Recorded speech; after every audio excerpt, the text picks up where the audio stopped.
옛날 아주 먼 옛날에 호랑이가 담배를 피우고 산신령이 구름을 타고 내려와 쉬어가던 깊은 산골에 으리으리한 기와집이 한 채 자리 잡고 있었는데 그 집은 멀리서 보면 웅장하기 그지없었으나 가까이 다가갈수록 사람의 온기보다는 차가운 바람만이 감도는 듯한 쓸쓸한 기운을 내뿜고 있었습니다. 마을 사람들은 그 집 앞을 지날 때면 괜히 옷깃을 여미며 발걸음을 재촉하곤 했는데 그것은 그 집 주인인 조 대감의 서슬퍼런 위엄 때문이기도 했지만 10년 전 그 집 담장 너머로 들려오던 갓난아기의 자지러지는 울음소리가 아직도 귓가에 맴도는 것만 같아서였습니다. 기와지붕 위에는 세월의 이끼가 푸르스름하게 내려앉았고 소슬대문은 굳게 닫혀 있어 마치 세상과의 인연을 끊고 홀로 고립을 자처하는 성처럼 보였으니 그 안에서 무슨 일이 벌어지고 있는지 아는 이는 집안의 몇몇 하인들과 늙은 유모뿐이었습니다. 이 집의 주인인 조대감은 본래 성품이 강직하고 학식이 높아 마을 사람들의 존경을 한몸에 받던 인물이었으나 10년 전 쌍둥이 남매를 얻은 그날 이후로 웃음을 잃어버린 채 그림자처럼 살아가고 있었습니다. 당시만 해도 남녀 쌍둥이가 태어나면 집안의 기운이 갈라지고 서로의 앞길을 막는다는 고루한 믿음이 팽배했던 시절이라 조대감은 가문의 어른들과 문중의 압박을 이기지 못하고 갓 태어난 딸아이를 먼 곳으로 보내버리는 씻을 수 없는 결단을 내리고 말았습니다. 비단보에 쌓인 핏덩이를 아랫사람의 손에 들려 대문 밖으로 내보내던 날 하늘에서는 때 아닌 진눈깨비가 흩날렸고 안채에서는 산모의 애끓는 통곡 소리가 밤새도록 그치지 않아 듣는 이들의 가슴을 후벼 팠습니다. 그날의 비극은 10년이라는 세월이 흘렀음에도 불구하고 여전히 조대감의 가슴속에 박힌 가시가 되어 밤마다 그를 잠 못 들게 하는 형벌과도 같았습니다. 집안에 남겨진 아들 연석은 아버지의 죄책감과 어머니의 슬픔을 양분 삼아 자라난 듯 유달리 몸이 약하고 안색이 창백하여 10살이 넘도록 대문 밖 출입조차 제대로 하지 못하는 병약한 도련님이 되었습니다. 연석은 또래 아이들처럼 흙마당을 뛰어놀거나 연을 날리는 대신 하루 종일 사랑채에 틀어박혀 책을 읽거나 근마루에 앉아 멍하니 하늘을 올려다보는 것으로 시간을 보내곤 했는데 그 뒷모습이 어찌나 처연한지 보는 사람으로 하여금 안쓰러움을 자아냈습니다. 그는 자신이 태어날 때 누이와 헤어졌다는 사실을 어렴풋이 알고 있었으나 엄한 아버지 앞에서는 감히 그 이야기를 꺼내지 못하고 가슴속 깊은 곳에 묻어둔 채 마치 자신의 생명이 누이의 희생 위에 위태롭게 서 있는 것만 같은 죄스러움을 느끼며 하루하루를 버티고 있었습니다. 안채의 살림을 도맡아 하는 늙은 유모는 이 모든 비극을 가장 가까이서 지켜본 산증인이자 10년 전 그 눈 내리던 밤의 비밀을 유일하게 간직하고 있는 사람이었습니다. 그녀는 조대감의 명을 받아 아기를 내다 버리러 가던 하인을 몰래 뒤따라가 산 기분에서 추위에 떨고 있는 아기를 거두어 지나가던 떠돌이 무승에게 눈물로 맡기며 제발 목숨만은 살려달라고 애원했던 장본인이었습니다. 유모는 그날 이후로 아기의 생사조차 알 길이 없었지만 매일 새벽 장독대 위에 정한수를 떠놓고 비손하며 어디선가 그 아이가 씩씩하게 자라 언젠가는 다시 이 집으로 돌아오기를 간절히 빌고 또 빌었습니다. 그녀의 주름진 손바닥이 닳도록 비는 그 기도가 하늘에 닿기를 바라는 마음은 마치 꺼져가는 등불을 지키려는 파수꾼의 그것과도 같이 절박하고 끈질긴 것이었습니다. 가을이 깊어가고 마당의 낙엽이 바람에 뒹구는 계절이 돌아오면 조대감의 집은 더욱더 깊은 침묵 속으로 빠져들었는데 이는 곧 다가올 10년 전 그날, 즉 아이들의 생일이자 딸아이를 떠나보낸 날이 가까워지고 있음을 의미했습니다. 마당을 쓰는 하인들의 빗질 소리조차 조심스럽게 들리는 정막 속에서 조대감은 사랑채 문을 활짝 열어젖히고 담배 연기를 길게 내뿜으며 앙상한 나뭇가지 사이로 보이는 달을 하염없이 바라보곤 했습니다. 그의 눈빛 속에는 잃어버린 딸에 대한 그리움과 자신의 어리석은 결정에 대한 후회가 뒤섞여 있었으나 이미 엎질러진 물을 다시 주워 담을 수 없음을 알기에 그저 긴 한숨만을 허공에 흩뿌릴 뿐이었습니다. 그는 가끔 환청처럼 들려오는 아이의 울음소리에 깜짝 놀라 주변을 두리번거리기도 했지만 그곳에는 오직 차가운 바람만이 그의 텅 빈 마음을 훑고 지나갈 뿐이었습니다. 한편 안채 깊숙한 방에서 연석은 약탕기에서 피어오르는 쓴 냄새를 맡으며 힘겹게 몸을 일으켜 앉아 창호지 문 너머로 어른거리는 유모의 그림자를 바라보며 조용히 말을 건넸습니다. 유모, 오늘은 바람 소리가 유난히 슬프게 들리는구려. 마치 누군가 대문 밖에서 문을 두드리는 것만 같아서 마음이 자꾸만 쓰입니다. 연석의 목소리는 힘이 없었지만 그 안에는 알 수 없는 간절함이 묻어 있었고 그 말을 들은 유모는 가슴이 철렁 내려앉는 것을 느끼며 짐짓 태연한 척 대답했습니다. 도련님, 밤바람이 차서 그리 들리는 것입지요. 약을 드시고 따뜻한 아랫목에 누우셔야 기운을 차리십니다. 유모는 떨리는 손으로 약사발을 건네면서도 혹시라도 연석이 자신의 쌍둥이 누이에 대한 기척을 본능적으로 느끼고 있는 것은 아닐까 하는 생각에 마음을 졸여야 했습니다. 마을 아래의 장터에서는 최근 들어 흉흉한 소문과 희망 섞인 이야기들이 동시에 퍼져나가고 있었는데 그것은 북쪽 국경에서 오랑캐들을 무찌르고 나라를 구한 젊은 장군이 군사들을 이끌고 이쪽 고을을 지나간다는 소식이었습니다. 사람들은 삼삼오오 모여 앉아 그 장군이 얼마나 용맹한지 얼굴은 도깨비 가면을 쓴 것처럼 무섭다느니 혹은 옥골 선풍의 미남이라느니 하는 확인되지 않은 이야기들을 나누며 침을 튀겼습니다. 하지만 산 중턱에 외따로 떨어진 조대감의 집에는 그러한 세상의 소란스러움이 닿지 않았고 오직 집안을 짓누르는 무거운 정적과 과거의 망령만이 그들의 곁을 맴돌고 있었습니다. 조대감은 세상 일에 관심을 끄는 지 오래였기에 그런 소문 따위는 귓등으로도 듣지 않았으나 운명의 수레바퀴는 이미 그를 향해 서서히 그러나 확실하게 굴러오고 있었습니다. 저녁상을 물린 뒤 조대감은 아픈 아들을 위로하고자 안채로 건너가 연석의 머리맡에 앉았는데 창백한 아들의 얼굴을 들여다보는 그의 마음은 찢어질 듯 아팠습니다. 연석아, 네가 이리 몸이 약한 것이 다 이 못난 아비 탓이다. 그날 내가 모진 마음을 먹지 않았더라면 너 또한 이리 외롭고 병약하게 크지 않았을 터인데. 조대감의 탄식 섞인 혼잣말에 연석은 감은 눈을 뜨지 않은 채 조용히 고개를 저었습니다. 아버님, 그런 말씀 마시옵소서. 제가 부족하여 부모님께 심려를 끼쳐드리는 것이지 어찌 아버님의 탓이라 하겠습니까? 다만 저도 가끔은 꿈속에서 저와 똑같이 생긴 벗과 들판을 달리는 꿈을 꾸곤 합니다. 그 꿈을 꾸고 나면 몸이 한결 가벼워지는 것 같사옵니다. 아들의 말에 조 대감은 황급히 눈가를 훔치며 방을 나설 수밖에 없었습니다. 부엌 한 구석에서 설거지를 하던 유모는 조 대감이 황망히 안채를 빠져나가는 모습을 보며 행주를 내려놓고 붓두막 위에 올려두었던 작은 물사발을 바라보며 깊은 생각에 잠겼습니다. 10년 전 그 눈보라치던 밤에 만난 무승은 아기를 받아 안으며 이 아이는 범상치 않은 기운을 타고났으니 훗날 반드시 큰 인물이 되어 제 발로 집을 찾아올 것이요. 그때까지 이 비밀을 무덤까지 가져가시오. 라고 말했었습니다. 유모는 그 말이 단순한 위로가 아님을 믿고 싶었고 오늘따라 유난히 심하게 부는 바람이 그 약속이 이루어질 징조이기를 간절히 바랐습니다. 그녀는 부엌문을 살짝 열고 밤하늘을 올려다보았는데 구름 사이로 빛나는 북두칠성이 마치 누군가의 길을 인도하듯 밝게 빛나고 있었습니다. 밤이 깊어지자 마을의 개들이 일제히 짖어대기 시작했고 그 소리는 산을 타고 올라와 조대감 집의 높은 담장을 넘어 앞마당까지 울려 퍼졌습니다.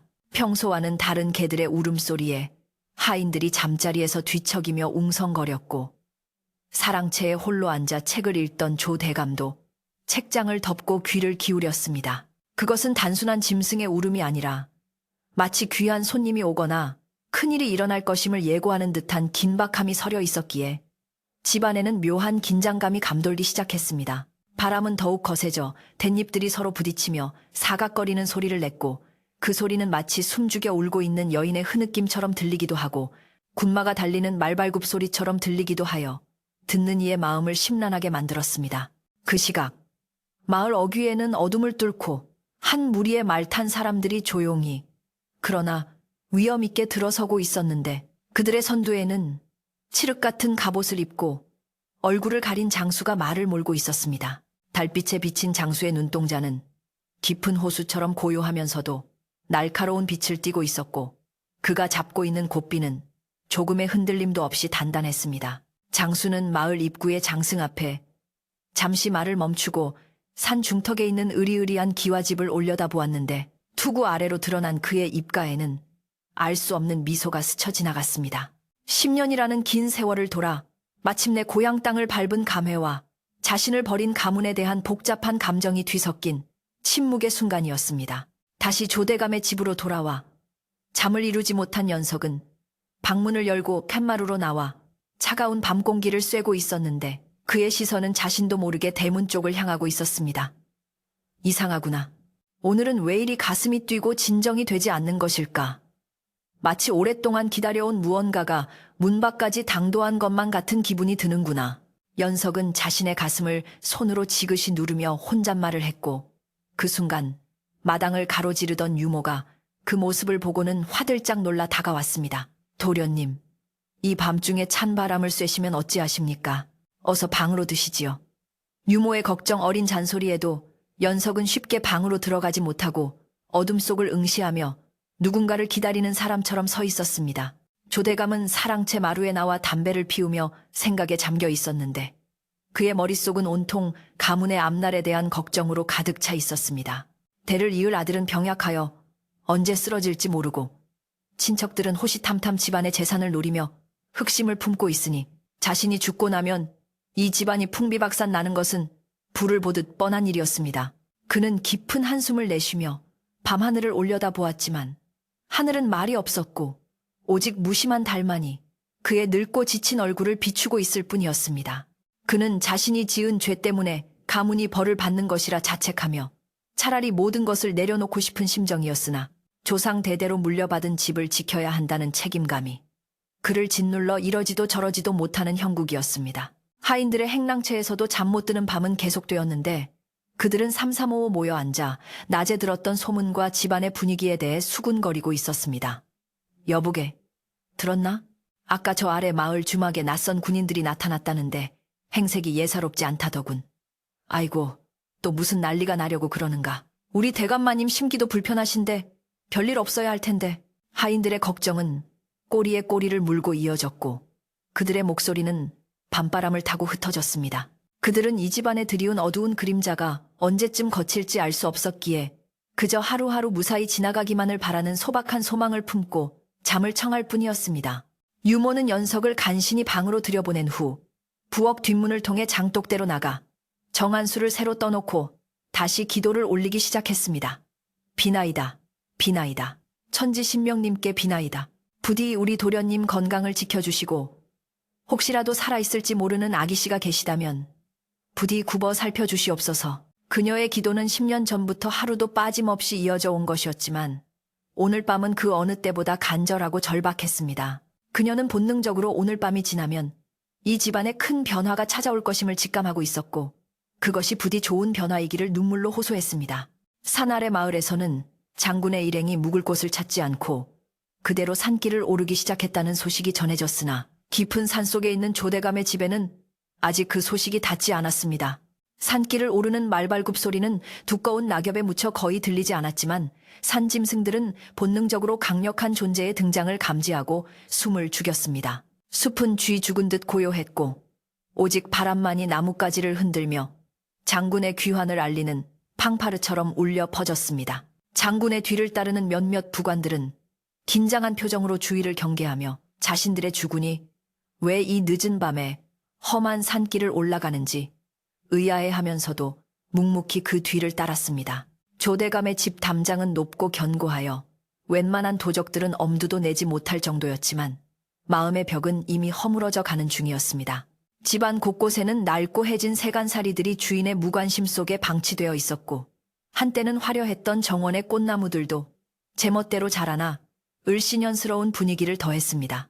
이는 마치 조대감의 황폐해진 마음을 대변하는 듯하였고 집안에 생기는 오직 병약한 연석의 숨소리에만 간신히 매달려 있는 형국이었습니다. 그러한 집안의 공기를 바꾸기 위해서는 밖에서 불어오는 강력하고 새로운 바람이 필요했으나 그 바람이 따뜻한 봄바람일지 아니면 모든 것을 휩쓸어버릴 태풍일지는 아무도 알 수 없었습니다. 시간이 흘러 자정이 가까워지자 달은 중천에 떠올라 기와지붕을 하얗게 비추었고 마당의 그림자는 더욱 길게 드리워졌습니다. 조대감은 마침내 사랑채로 들어가 자리에 누웠으나 눈은 말똥말똥하여 천장의 석가래만 새고 있었습니다. 그는 문득 10년 전 아내의 품에서 억지로 아이를 떼어내던 순간에 그 따뜻하고 보드라운 감촉이 떠올라 몸을 뒤척였습니다. 사람만 있다면 사람만 있다면 지금쯤 연석이와 함께 나란히 앉아 글을 읽고 있을 텐데 그의 후회는 끝이 없었고 베개는 어느새 회한의 눈물로 축축하게 젖어들었습니다.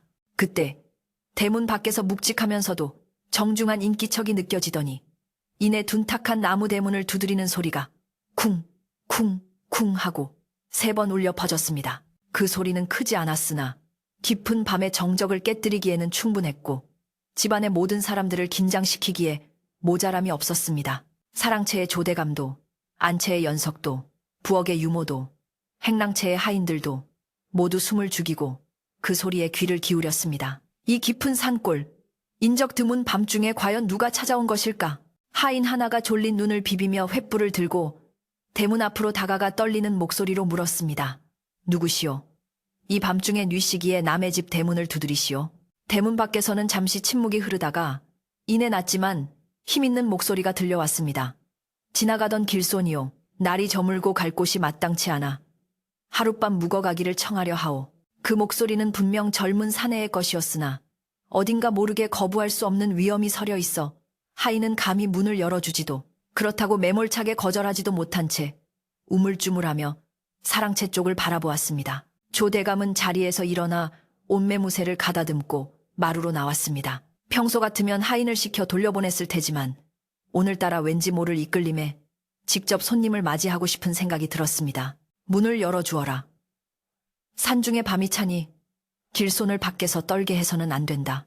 주인의 명예 하인은 빗장을 풀고 삐걱거리는 대문을 천천히 열었고 그 틈 사이로 횃불의 불빛을 받은 훤칠한 키의 장수가 모습을 드러냈습니다. 투구를 벗어 옆구리에 낀 그의 얼굴은 달빛을 받아 하얗게 빛나고 있었는데 그 모습이 어찌나 당당하고 기품이 넘치는지 보는 이들로 하여금 절로 고개를 숙이게 만들었습니다. 그 젊은 장수는 마당으로 들어서며 천천히 집안을 둘러보았는데 그의 시선이 사랑채의 조 대감에게 머물렀을 때 아주 잠시 동안 눈가가 촉촉해지는 것을 아무도 눈치채지 못했습니다. 그리고 안채 쪽을 바라볼 때는 애틋한 그리움이 스쳐 지나갔으나 이내 표정을 감추고 정중하게 허리를 숙여 인사를 올렸습니다. 늦은 밤 불쑥 찾아와 결례를 범했습니다. 부디 하룻밤 쉬어갈 수 있도록 허락해 주신다면 그 은혜 잊지 않겠습니다. 그의 목소리는 밤 공기처럼 차가웠지만 그 안에는 깊은 울림이 있어 조대감의 마음을 흔들었습니다. 이렇게 하여 10년 만에 집으로 돌아온 딸, 아니 이제는 나라를 구한 장군이 된 연화가 자신의 정체를 숨긴 채 그리던 고향집의 문턱을 넘게 되었습니다. 집안의 사람들은 그저 귀한 손님이 온 줄로만 알고 분주하게 움직였지만 유모 많은 장수의 뒷모습을 보며 가슴이 쿵쾅거리는 것을 느꼈습니다. 어찌하여 저 낯선 장수에게서 낯익은 향기가 나는 것일까? 유모의 의심과 조대감의 호의, 그리고 연석의 막연한 기대 속에서 기와집의 밤은 깊어만 갔습니다. 이것은 단순한 하룻밤의 인연이 아니라 10년 동안 헝클어졌던 운명의 실타래를 다시 풀기 위한 서막임을 밤하늘의 달만이 조용히 지켜보고 있었습니다. 객이 사랑채의 짐을 풀고 방 안에 불이 켜지자 집안의 공기는 이전과는 확연히 다른 묵직함으로 채워지기 시작했습니다.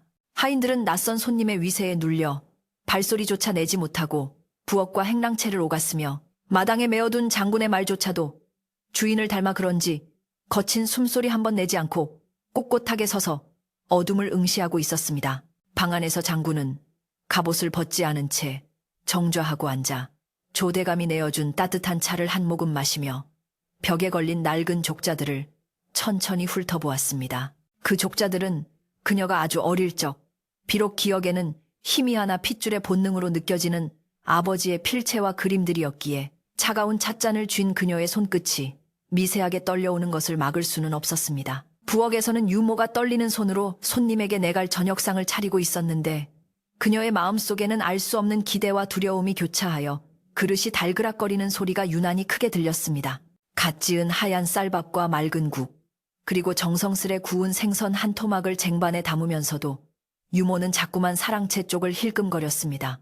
10년이라 강산도 변한다는데 과연 저분이 그분일까?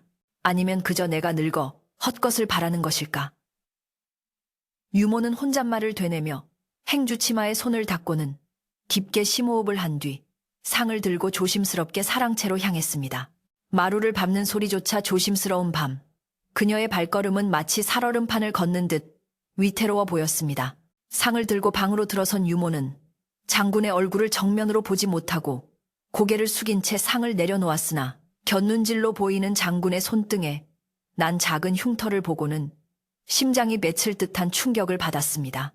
그것은 아주 오래전 갓난 아기였던 아기씨가 뜨거운 물에 살짝 데었을 때 생겼던 상처와 너무나도 흡사한 위치와 모양이었기 때문입니다. 유모는 차마 입을 떼지 못하고 뒷걸음질 쳐 방을 나왔으나 쿵쾅거리는 심장 소리가 방문 너머까지 들릴까봐 가슴을 움켜쥐어야 했습니다. 그녀는 확신에 가까운 의심을 품게 되었지만 아직은 때가 아니라는 생각에 입을 꾹 다물고 부엌으로 돌아와 주저앉고 말았습니다. 한편 이 집안의 평화를 위협하는 그림자는 엉뚱한 곳에서부터 꿈틀거리기 시작했으니 바로 건넌방에 기거하며 집안의 재물을 관리하던 조대감의 먼 친척 당숙 때문이었습니다. 당숙은 조대감이 상심하여 집안일을 돌보지 않는 틈을 타 실질적인 주인 행세를 하며 곳간의 열쇠를 쥐고 흔드는 인물로 욕심이 많고 심술이 고약하여 하인들 사이에서도 원성이 자자했습니다. 그는 늦은 밤까지 술을 마시다가 낯선 말이 마당에 매여 있고 사랑채에 불이 켜진 것을 보고는 술 기운에 벌개진 얼굴을 찡그리며 마당으로 뛰쳐나왔습니다. 아니 밤이 이리 깊었는데 도대체 누가 허락도 없이 이 집에 들어왔단 말이냐. 그의 고함 소리는 고요하던 집안의 정적을 단번에 깨뜨리는 불청객과도 같았습니다.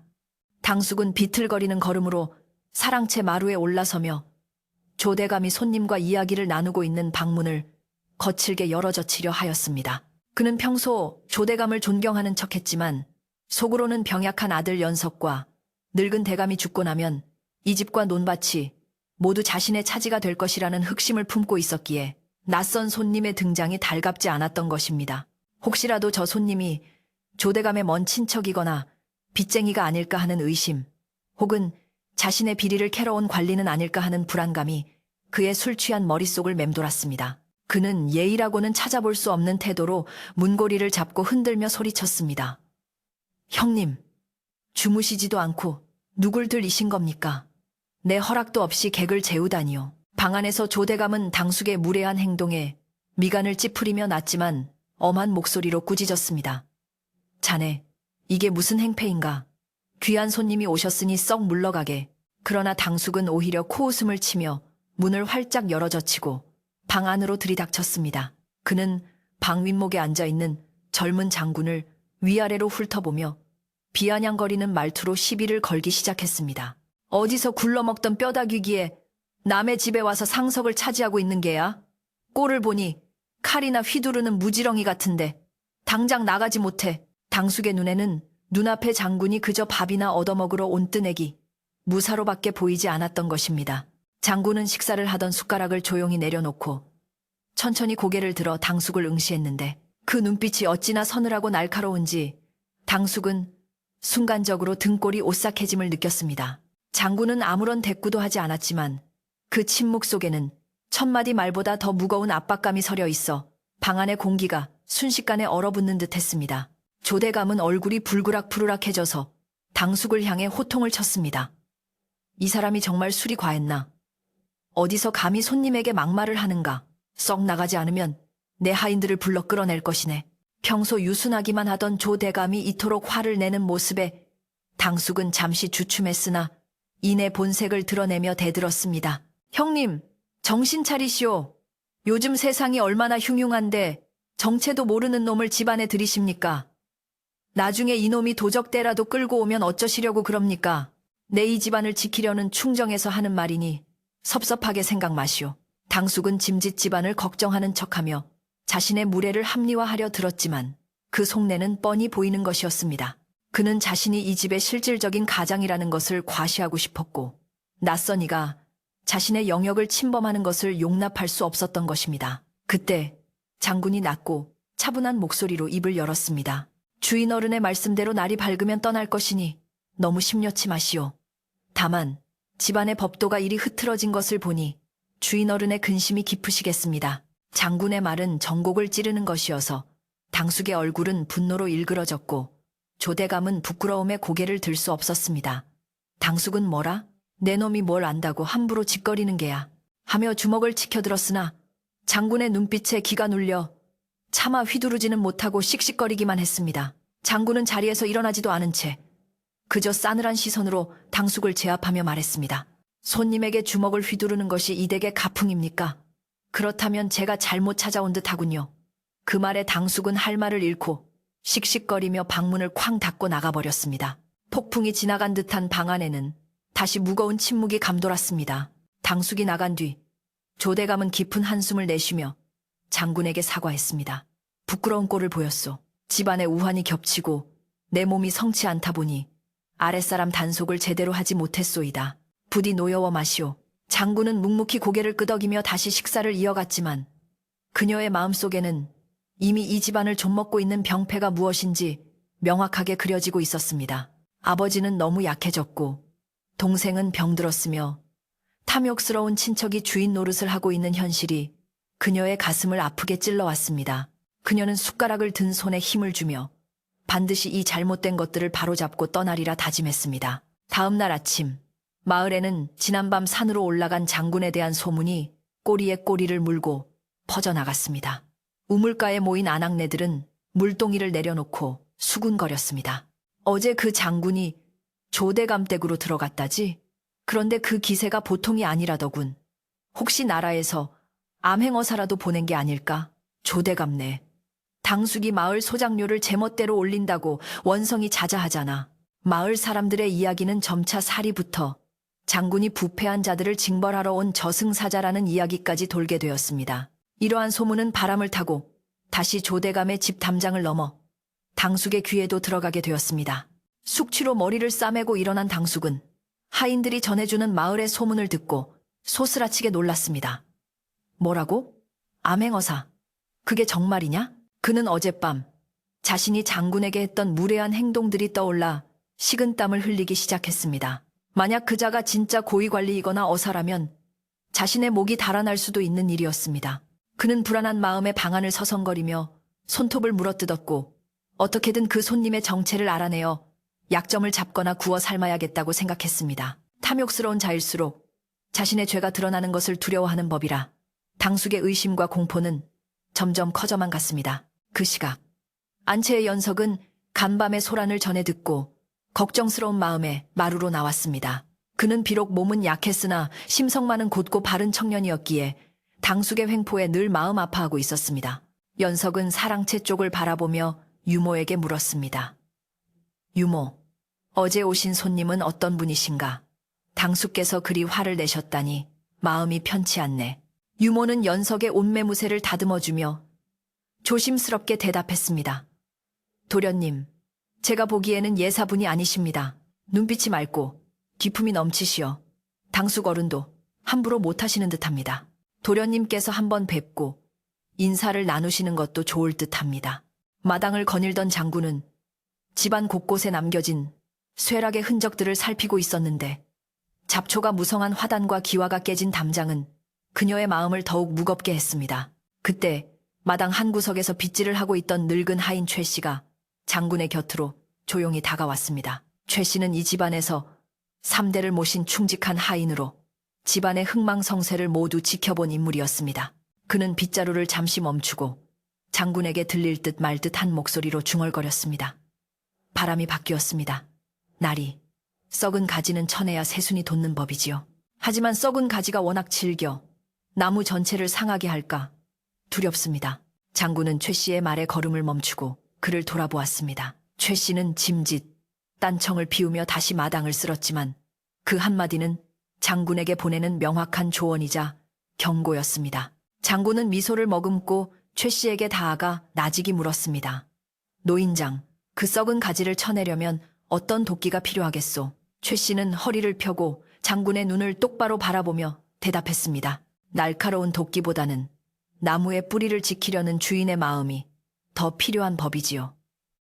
힘으로 치면 나무가 다치나 명분으로 다스리면 가지 스스로 떨어질 것입니다. 최 씨의 말은 장군이 앞으로 어떻게 행동해야 할지를 알려주는 지혜로운 조언이었습니다. 장군은 고개를 끄덕이며 감사의 뜻을 표했고 최 씨는 다시 묵묵히 빗질을 이어갔습니다.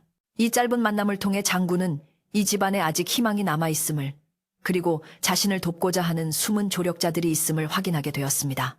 그러나 당숙은 포기하지 않고 호시탐탐 기회를 노리고 있었으니 그는 하인들을 시켜 장군의 짐을 몰래 뒤져보라고 지시하거나 식사에 좋지 않은 것을 넣으라고 닥달하는 등 비열한 짓을 서슴지 않았습니다. 점심때가 되어 당숙은 다시 사랑채로 찾아와 조대감과 장군 앞에 앉았습니다. 그는 짐짓 태도를 바꾸어 비굴한 웃음을 지으며 술병을 내밀었습니다. 어젯밤에는 제가 실례가 많았습니다.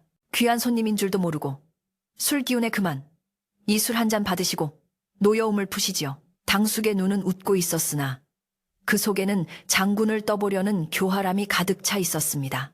장군은 술잔을 받지 않고 차갑게 응수했습니다. 대낮부터 술을 권하는 것을 보니 이 댁의 살림이 어찌 돌아가는지 짐작이 갑니다. 곡식 창고는 비어가는데 술독은 마르지 않는 법이지요. 장군의 날선 비판에 당숙의 얼굴은 다시금 일그러졌고 조대감은 난처한 표정으로 헛기침만 했습니다. 당숙은 술병을 거두며 속으로 이를 갈았습니다. 내 놈이 어디까지 잘난 척하나 보자. 오늘 밤 안에 내 놈의 정체를 밝혀내어 망신을 주고 쫓아낼 것이다. 당숙은 슬그머니 자리에서 일어나 밖으로 나가서는 신복 하인을 불러 은밀한 지시를 내렸습니다. 오늘 밤 저놈이 잠들면 진보다리를 훔쳐오너라. 그 안에 신분을 증명할 무언가가 있을 게다. 만약 관리가 아니라면 도둑으로 몰아 관아에 넘겨버릴 테다. 오후가 되자 하늘에는 잿빛 구름이 몰려와 분위기가 더욱 음산해졌고 바람은 점점 거세져 문풍지를 요란하게 울려댔습니다. 마치 다가올 폭풍우를 예고하듯 집안의 긴장감은 최고조에 달했습니다. 연석은 방 안에 앉아 책을 읽으려 했으나 글자가 눈에 들어오지 않아 책장을 덮었고 유모는 부엌에서 칼을 갈며 불안한 마음을 달랬습니다. 장군은 사랑채 마루에 앉아 자신의 검을 헝겊으로 닦으며 다가올 밤을 준비하고 있었는데 검날에 비친 그녀의 얼굴은 비장하기 그지없었습니다. 유모는 저녁 준비를 하다가 잠시 틈을 타 사랑채 뒷마당으로 돌아가 장군이 벗어둔 신발을 정리하고 있었는데 그때 우연히 장군의 발목에 있는 작은 점을 발견하게 되었습니다. 그것은 10년 전 자신이 직접 씻기며 보았던 아기씨의 점과 너무나도 똑같은 위치에 있었습니다. 유모는 입을 틀어막고 주저앉아 눈물을 흘렸습니다. 아이고, 아기씨, 살아계셨군요. 정녕 살아 돌아오셨군요. 그녀의 확신은 이제 의심을 넘어 진실이 되었지만 섣불리 아는 채 했다가는 오히려 이를 그르칠까봐 소리내어 울지도 못하고 가슴만 쳐야 했습니다. 해는 서산으로 넘어가고 어둠이 다시금 기와집을 덮쳐왔습니다. 당숙의 사주를 받은 하인은 어둠을 틈타 사랑채 주변을 기웃거리기 시작했고 조대감은 불안한 마음에 잠을 이루지 못하고 있었습니다. 장군은 방 안에 불을 끄고 어둠 속에 앉아 적들의 움직임을 감지하고 있었습니다. 그녀는 알고 있었습니다. 오늘 밤이 지나면 모든 것이 드러나고 이 집안의 운명이 결정될 것임을. 밖에서는 으르렁거리는 바람 소리가 마치 호랑이의 울음소리처럼 들려왔고 집안의 공기는 팽팽하게 당겨진 활시위처럼 터질 듯한 긴장감으로 가득 찼습니다. 과연 당숙의 비열한 음모는 성공할 것인가? 아니면 장군의 지혜가 그를 막아낼 것인가? 늙은 하인 최 씨의 경고처럼 바람은 바뀌었고 이제 그 바람은 거대한 태풍이 되어 조대감의 집을 휩쓸 준비를 마쳤습니다. 잠 못 드는 밤, 촛불은 흔들리고 그림자는 춤을 추며 다가올 파란을 예고하고 있었습니다. 밤바람이 짐승의 울음소리처럼 거칠게 몰아치며 창호지를 덜컹거리게 만들던 그 시각, 사랑채 주위를 맴돌던 검은 그림자는 마침내 움직이기 시작했습니다. 당숙의 사주를 받은 하인 칠성이는 마른 침을 꼴깍 삼키며 주위를 두리번거렸고 손에 든 몽둥이를 꽉 쥐었다 펴기를 반복하며 식은땀을 흘리고 있었습니다. 그는 본래 천성이 악한 자는 아니었으나 당숙의 빚 독촉과 협박에 못 이겨 어쩔 수 없이 도둑질을 자처하게 된 터라 발걸음이 천근만근 무거웠습니다. 구름에 가려진 달빛마저 희미하여 한치 앞을 분간하기 어려운 어둠 속에서 그는 마치 먹이를 노리는 살카시처럼 숨을 죽이고 장군이 머무는 방문 앞으로 엉금엉금 기어갔습니다. 문틈 사이로 새어나오는 빛이 없는 것으로 보아 장군은 깊은 잠에 빠진 것이 분명해 보였기에 칠성이는 떨리는 손을 뻗어 조심스럽게 문고리를 잡았습니다. 끼익 하는 미세한 소리와 함께 문이 열리고 칠성이가 방 안으로 발을 들여놓으려는 찰나 어둠 속에서 번개보다 빠른 손길이 칠성이의 뒷덜미를 낚아채 방 안으로 끌어당겼습니다. 하는 외마디 비명조차 지를 새도 없이 칠성이는 바닥에 내동댕이 쳐졌고 차가운 칼날이 그의 목을 겨누고 있었습니다. 방 안은 촛불 하나 켜져 있지 않았으나 장군의 눈빛만은 어둠 속에서도 형형하게 빛나며 칠성이의 오금을 저리게 만들었습니다. 주인의 허락도 없이 밤중에 손님의 방을 침범하다니 이것이 내 놈이 말하는 예법이냐. 장군의 목소리는 낮고 침착했으나 그 속에 담긴 기백은 칠성이의 간담을 서늘하게 하기에 충분했습니다. 칠성이는 바닥에 머리를 쳐박고 벌벌 떨며 목숨을 구걸했습니다. 날이 죽을 죄를 지었습니다. 제발 목숨만은 살려주십시오. 제 뜻이 아니라 당숙 어른께서 시키시는 바람에. 장군은 칼을 거두고 한숨을 내쉬며 바닥에 엎드린 칠성이를 내려다보았습니다. 그녀는 이미 이 모든 일이 당숙의 계략임을 짐작하고 있었기에 힘없는 하인을 탓할 생각은 없었습니다. 일어나거라. 네가 누구의 사주를 받았는지는 굳이 듣지 않아도 알겠다.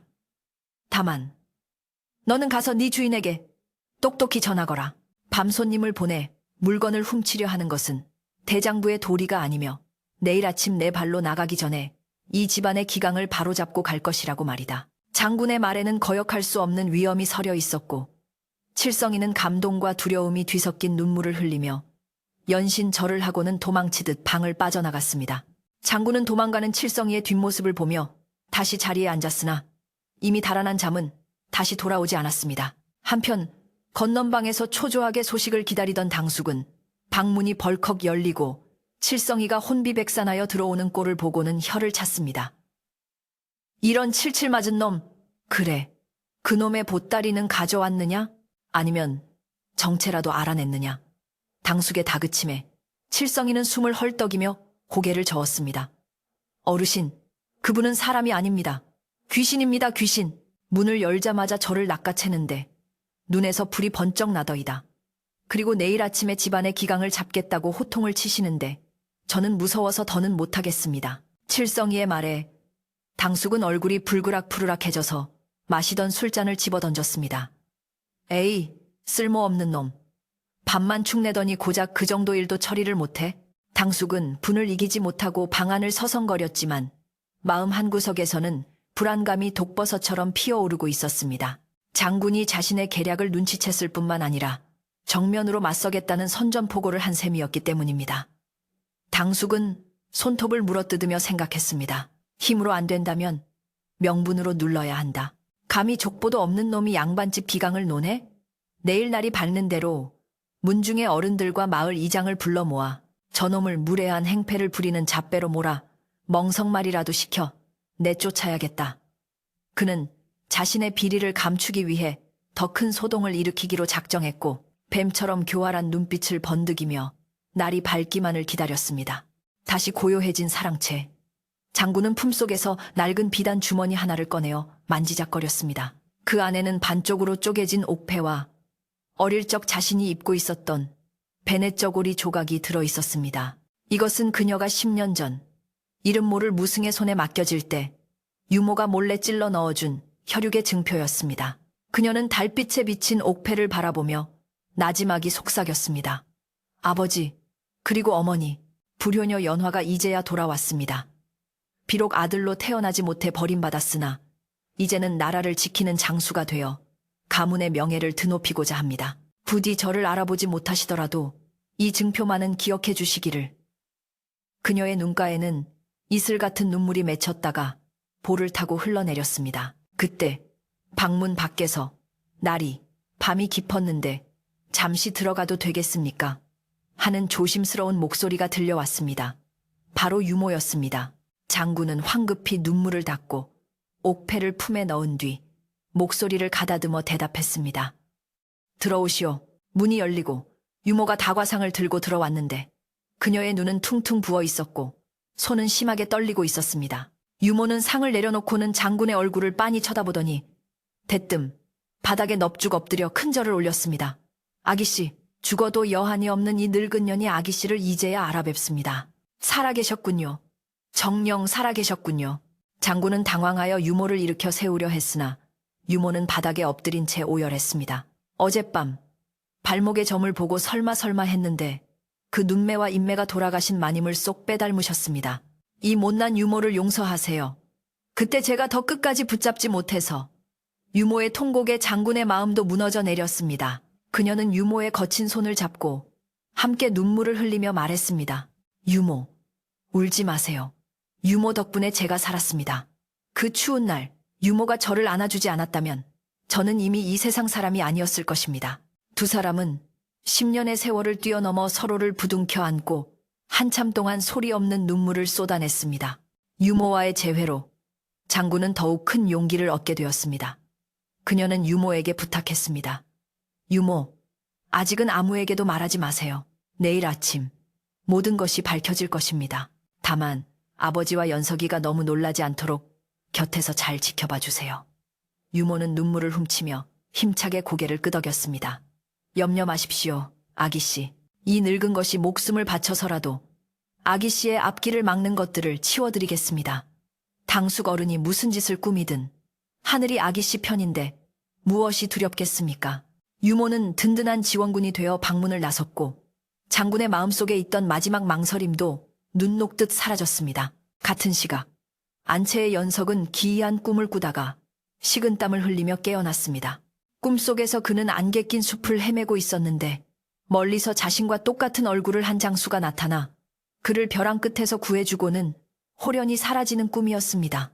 연석은 가슴이 쿵쾅거려 다시 잠들 수 없었고 무언가에 이끌리듯 아버지의 방으로 건너갔습니다. 조대감은 늦은 시간까지 잠들지 못하고 촛불 아래서 묵주를 돌리고 있었습니다. 아버님, 밤이 깊었는데 아직 안 주무시는지요? 연석의 물음에 조대감은 쓸쓸한 미소를 지으며 아들을 맞이했습니다. 연석아, 너도 잠이 오지 않느냐? 오늘따라 바람 소리가 유난히 구슬프게 들리는구나. 조대감의 말에 연석은 잠시 망설이다가 평소에는 감히 꺼내지 못했던 질문을 던졌습니다. 아버님, 저 사랑채에 계신 손님을 뵈면 왠지 모르게 가슴이 아리고 그리운 마음이 듭니다. 혹시 제가 태어나던 해에 잃어버렸다는 누이의 이야기를 해주실 수 있으신지요? 연석의 갑작스러운 질문에 조대감의 손이 멈칫했고 묵주가 바닥으로 떨어지며 툭 하는 소리를 냈습니다. 조대감은 떨리는 눈으로 아들을 바라보며 긴 한숨을 내쉬었습니다. 네가 그것을 어찌? 그래, 이제는 말할 때가 된 것 같구나. 조대감은 10년 전에 그 가슴 아픈 이야기를 털어놓기 시작했습니다. 쌍둥이가 태어났던 날의 기쁨과 두려움, 문중의 압박, 그리고 딸아이를 떠나보내야 했던 비통한 심정까지. 이야기를 듣는 내내 연석의 눈시울은 붉어졌고 조대감의 목소리는 물기에 젖어 있었습니다. 내 평생의 한이다. 그 아이가 살아만 있다면 지금쯤 너와 함께 이 집안을 환하게 비추고 있을 터인데 내가 죄인이다. 내가 죄인이야. 아버지의 고백을 들은 연석은 비로소 자신의 가슴 속에 있던 공허함의 정체를 깨닫게 되었고 사랑채의 손님이 단순한 과객이 아님을 직감적으로 느끼게 되었습니다. 날이 밝아오자 밤새 몰아치던 바람은 거짓말처럼 잦아들고 동쪽 하늘이 붉게 물들기 시작했습니다. 하지만 조대감 집안의 공기는 그 어느 때보다 팽팽한 긴장감으로 가득 차 있었습니다. 당숙은 아침 일찍부터 하인들을 시켜 대문을 활짝 열고 마을의 이장과 문중의 어른들을 집으로 불러들였습니다. 어서들 오십시오. 오늘 우리 집안에 중대하게 의논할 일이 있어 이리 모셨습니다. 당숙은 짐짓 심각한 표정을 지으며 사람들을 사랑채 앞마당으로 안내했고 영문을 모르는 마을 사람들과 친척들은 웅성거리며 마당을 채우기 시작했습니다. 당숙은 사람들이 어느 정도 모이자 사랑채 마루에 올라서서 큰 소리로 외쳤습니다. 여러분, 제가 오늘 여러분을 모신 이유는 이 신성한 조대감 댁의 정체를 알 수 없는 자가 들어와 집안을 어지럽히고 있기 때문입니다. 그 자는 어젯밤 제 하인을 협박하고 주인인 형님을 능멸하며 이 집안의 재물을 탐하고 있습니다. 이는 우리 가문의 수치이자 마을의 불안거리이니 여러분의 힘을 빌려 저 자를 몰아내고자 합니다. 당숙의 선동에 몇몇 사람들은 동요하며 수군거렸으나 대부분은 평소 당숙의 행실을 알기에 반신반의하는 눈치였습니다. 그때 안채에서 조대감과 연석이 부축을 받으며 마당으로 나왔습니다. 조대감은 당숙의 소란에 기가 막힌 표정으로 꾸짖었습니다. 이게 무슨 해괴한 짓인가? 아침부터 손님을 두고 무슨 결례란 말인가? 그러나 당숙은 이미 작정한 듯 조대감의 말을 무시하고 더욱 목소리를 높였습니다. 형님! 형님이 너무 유약하여 사리 분별을 못하시니 제가 나서는 겁니다. 저 방 안에 있는 자는 도적대의 우두머리가 분명합니다. 당장 끌어내어 관아에 넘겨야 합니다. 당숙은 기세를 몰아 하인들에게 방문을 열라고 손짓했습니다. 하인들이 쭈뼛거리며 사랑채 방문 앞으로 다가갈 때 갑자기 방문이 드르륵 하고 열리며 장군이 모습을 드러냈습니다. 아침 햇살을 등지고 선 장군의 모습은 어제와는 확연히 달랐습니다. 그녀는 칠흑 같은 갑옷 대신 왕이 하사한 붉은 관복을 갖춰 입고 허리에는 금장식이 박힌 보검을 차고 있었습니다. 그녀가 마루로 걸어 나오자 그녀가 내뿜는 압도적인 기운에 마당에 모인 사람들은 일제히 숨을 죽였습니다. 웅성거림은 순식간에 잦아들었고 당숙조차도 입을 벌린 채 멍하니 그녀를 바라볼 뿐이었습니다. 장군은 천천히 마루 끝으로 걸어 나와 당숙을 싸늘하게 내려다보았습니다. 집안을 어지럽히는 자가 누구인지, 재물을 탐하는 자가 누구인지 이제 명명백백하게 가려볼 때가 되었습니다. 그녀의 목소리는 높지 않았으나 마당 구석구석까지 또렷하게 울려 퍼졌습니다. 그녀는 품에서 무언가를 꺼내 들었는데 햇살을 받아 영롱하게 빛나는 그것은 바로 왕의 인장이 찍힌 마패와 옥패였습니다. 나는 이 나라의 국경을 지키는 장수이자 왕명을 받고 내려온 관리입니다. 또한 장군은 잠시 말을 멈추고 조대감과 연석을 바라보았습니다. 그 순간 조대감의 눈이 휘둥그레졌습니다. 장군의 손에 들린 또 다른 물건, 반쪽짜리 옥패가 눈에 들어왔기 때문입니다. 그것은 그가 10년 전 눈물을 머금고 딸아이의 베넷저고리 속에 넣어주었던 바로 그 옥패의 나머지 반쪽이었습니다.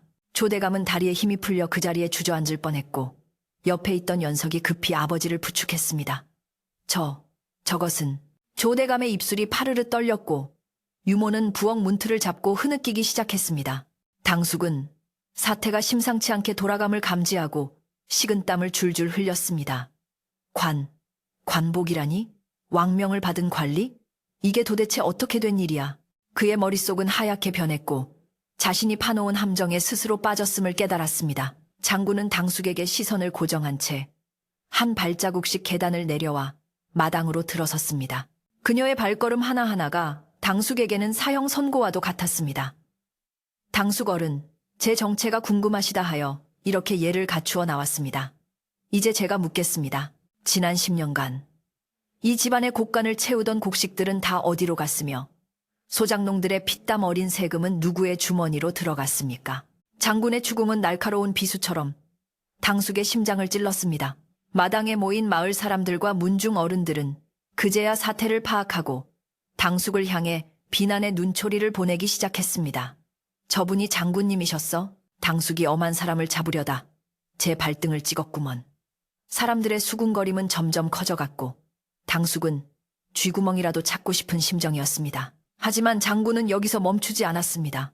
그녀는 이제 집안의 문제뿐만 아니라 자신이 10년간 품어왔던 억울함과 그리움, 그리고 이 집안을 다시 일으키겠다는 의지를 만천하에 공표할 준비를 마쳤습니다. 연석은 누이의 당당한 모습을 보며 가슴이 벅차오름을 느꼈습니다. 꿈속에서 보았던 그 영웅이 바로 자신의 쌍둥이 누이였음을 깨닫는 순간 그의 몸속 깊은 곳에서부터 알 수 없는 힘이 솟구치는 것 같았습니다. 조 대감은 눈물로 얼룩진 얼굴로 딸을 바라보며 미안함과 고마움, 그리고 자랑스러움이 뒤섞인 감정에 몸을 떨었습니다. 이제 모든 진실이 드러날 시간이 다가왔고 썩은 가지는 잘려나가고 새로운 희망의 싹이 틔울 준비가 되었습니다. 마당의 흙먼지가 바람에 날리고 장군은 옥패를 높이 들어 올리며 조대감에게 다가갔습니다. 아버지, 소자, 아니, 불효녀 연화가 10년 만에 돌아와 문 안 올립니다. 그 한마디가 마당에 울려 퍼지는 순간 10년간 이 집안을 짓누르던 어두운 그림자가 걷히고 찬란한 아침 햇살이 그들의 머리 위로 쏟아져 내렸습니다. 주변은 찬물을 끼얹은 듯 조용해졌고 오직 바람만이 그들의 재회를 축복하듯 부드럽게 감싸 안았습니다. 아버지, 소자, 아니, 불효녀 연화가 10년 만에 돌아와 문 안 올립니다.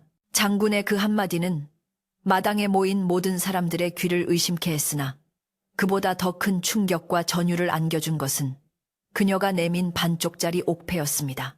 조대감은 떨리는 손으로 자신의 품속에 간직하고 있던 나머지 옥패를 꺼내어 장군의 것과 맞춰보았는데 두 조각은 마치 처음부터 하나였던 것처럼 딱 들어맞으며 영롱한 빛을 발했습니다.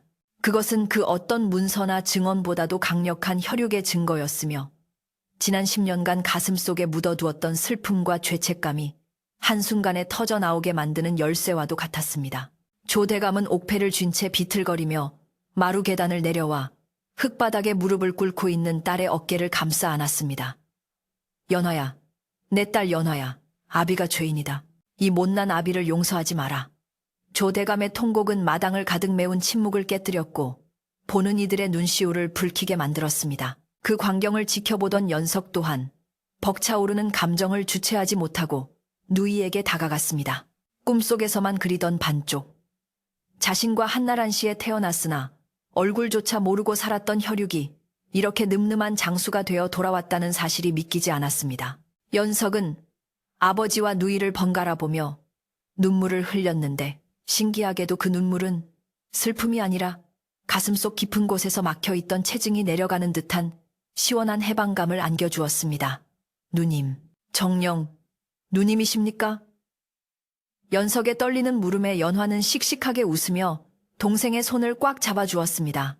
그녀의 손은 거칠고 굳은 살이 박혀 있었으나 그 안에서 전해지는 온기는 연석의 차가운 손을 녹이기에 충분했습니다. 그래, 연석아. 내가 너무 늦게 왔다. 이제야 너를 보러 왔구나. 두 남매의 재회는 마치 갈라졌던 나무가 다시 하나로 합쳐지는 것처럼 자연스럽고도 감동적이었습니다. 이 감동적인 상봉의 순간 단 한 사람 웃지 못하는 자가 있었으니 바로 당숙이었습니다. 그는 자신의 눈앞에서 벌어지는 상황을 도저히 받아들일 수가 없어서 마치 넋이 나간 사람처럼 입을 벌리고 서 있을 뿐이었습니다. 계집아이라고? 저 장수가 계집이란 말이냐? 게다가 10년 전에 버려진 그 쌍둥이?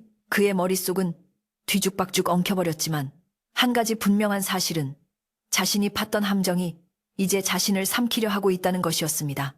그는 슬금슬금 뒷걸음질 치며 인파 속으로 사라지려 했으나 장군의 눈은 등 뒤에도 달린 듯 그의 움직임을 놓치지 않았습니다. 연화는 아버지와 동생을 안심시킨 뒤 천천히 몸을 돌려 도망치려는 당숙을 향해 서리빨 같은 목소리로 외쳤습니다. 당숙 어른, 어디를 그리 급히 가십니까? 아직 세매야 할 것이 남지 않았습니까? 연화의 호통에 당숙은 제자리에 얼어붙은 듯 멈춰 섰고 마당에 모인 사람들의 시선이 일제히 그에게 꽂혔습니다. 연화는 당당한 걸음으로 당숙 앞으로 다가가 품에서 작은 장부 하나를 꺼내어 던졌습니다. 그것은 어젯밤 유모와 충직한 하인 최 씨가 몰래 찾아내어 건네준 것으로 당숙이 그동안 빼돌린 소장료와 곡식의 양이 낱낱이 적힌 이중 장부였습니다. 이것이 무엇인지 설명해 보시겠습니까? 가문의 어른이 병환으로 누워 계신 틈을 타 곡간을 비우고 제 배를 채운 것이 과연 양반으로서 할 짓입니까? 연화의 추궁은 매서웠고 증거는 명백했습니다. 당숙은 얼굴이 사색이 되어 변명하려 했으나 입술만 달싹거릴 뿐 아무런 말도 나오지 않았습니다. 마을 이장과 문중의 어른들이 장부를 돌려보며 혀를 찼습니다. 세상에, 어찌 친척 간에 이럴 수가 있는가. 조대감이 마음고생이 심했던 이유가 여기 있었구먼. 사람들의 비난이 쏟아지자 당숙은 그제야 바닥에 엎드려 조대감의 바짓가랑이를 잡고 애원하기 시작했습니다. 형님, 제가 잠시 미쳤었나 봅니다. 한 번만 용서해 주십시오. 제가 다 갚겠습니다. 제발 관아에만은 넘기지 말아 주십시오. 비굴하기 짝이 없는 그의 모습에 조대감은 깊은 한숨을 내쉬며 고개를 돌렸습니다. 자네를 관아에 넘겨 집안 망신을 시키지는 않겠네. 허나 더 이상 자네를 내 집안 사람으로 여길 수는 없네. 지금 당장 짐을 싸서 이 마을을 떠나게. 다시는 내 눈앞에 나타나지 말게나. 조대감의 처분은 단호했고 그것은 당숙에게 내려진 가장 무거운 형벌이었습니다. 당숙은 쥐구멍이라도 찾고 싶은 심정으로 하인들의 눈총을 받으며 허둥지둥 대문 밖으로 쫓겨났습니다. 그가 사라지자 집안을 짓누르던 무거운 먹구름이 거친 듯 마당의 공기가 한결 가볍고 상쾌해졌습니다. 마을 사람들은 10년 전 버려졌던 딸이 나라를 구한 장군이 되어 돌아와 가문을 위기에서 구해냈다는 사실에 감탄하며 연화에게 아낌없는 박수를 보냈습니다. 조대감 댁에 이제야 서광이 비추는구먼. 딸 자식 하나 잘 둔 것이 열 아들 부럽지 않다더니 옛말 틀린 거 하나 없어. 사람들은 저마다 한마디씩 덕담을 건네며 조대감에게 축하의 인사를 올렸고 조대감은 눈물 젖은 얼굴로 그들에게 고개를 숙여 화답했습니다. 소동이 마무리되자 연화는 이장과 마을 어른들에게 정중히 부탁하여 사람들을 돌려보냈습니다. 집안을 정돈하고 아버님을 모셔야 하니 잔치는 훗날 정식으로 열겠습니다. 그때까지 부디 너그러이 기다려 주십시오. 그녀의 예의 바르고 기품 있는 태도에 마을 사람들은 다시 한번 감동하며 기쁜 마음으로 돌아갔습니다. 대문이 닫히고 마당에 가족과 하인들만 남게 되자 연화는 그제야 긴장이 풀린 듯 깊은 숨을 내쉬었습니다. 그녀는 자신을 바라보고 있는 하인들을 향해 부드러운 목소리로 말했습니다. 그동안 고생들이 많았다. 이제 썩은 가지는 잘라내었으니 다시 예전처럼 튼튼하고 따뜻한 집을 만들어 보자꾸나. 하인들은 예, 아기씨, 아니 장군님 하고 힘차게 대답하며 각자의 위치로 돌아가 신명나게 일하기 시작했습니다. 유모는 부엌으로 달려가 10년 묵은 체증이 내려간 듯 가벼운 몸놀림으로 잔치 준비를 서둘렀습니다. 비록 마을 잔치는 미루었으나 가족끼리의 오붓한 저녁상은 그 어느 때보다 풍성하게 차리고 싶었기 때문입니다. 우리 아기씨가 좋아하는 전도 부치고 도련님 기운 돋을 고깃국도 끓여야지. 그렇고 말고. 유모는 콧노래를 흥얼거리며 장작불을 지폈고 굴뚝에서는 모락모락 하얀 연기가 피어올라 파란 하늘로 흩어졌습니다. 그 연기는 마치 이 집안의 평화와 안녕을 알리는 신호탄처럼 보였고 마당을 쓰는 최 씨의 빗자루 소리조차 경쾌한 장단처럼 들렸습니다. 연화는 사랑채로 들어가 무거운 관복과 갑옷을 벗고 유모가 미리 준비해둔 편안한 비단옷으로 갈아입었습니다. 붉은 관복을 벗고 연분홍 저고리와 남색 치마를 입은 그녀의 모습은 천하를 호령하던 장군에서 다시 수줍음 많고 고운 여인의 모습으로 돌아와 있었습니다. 그녀는 거울 앞에 앉아 헝클어진 머리를 빗으며 거울 속에 비친 자신의 얼굴을 들여다보았습니다. 10년의 세월 동안 전장을 누비느라 거칠어진 피부와 흉터들이 있었지만 그 눈빛만은 맑고 깊어 보였습니다. 이제야 돌아왔구나. 나의 집, 나의 자리로. 그녀는 스스로에게 속삭이며 옅은 미소를 지었습니다. 연화가 안 채 마루로 건너가자 조대감과 연석이 그녀를 기다리고 있었습니다. 조대감은 딸의 고운 자태에 다시금 눈시울을 붉히며 손짓했습니다. 이리 오너라, 내 딸아. 가까이서 네 얼굴 좀 보자꾸나. 연화가 다소곳이 앉자 조대감은 그녀의 손을 잡고 쓰다듬으며 말했습니다. 이리 고운 손에 칼을 쥐게 했다니.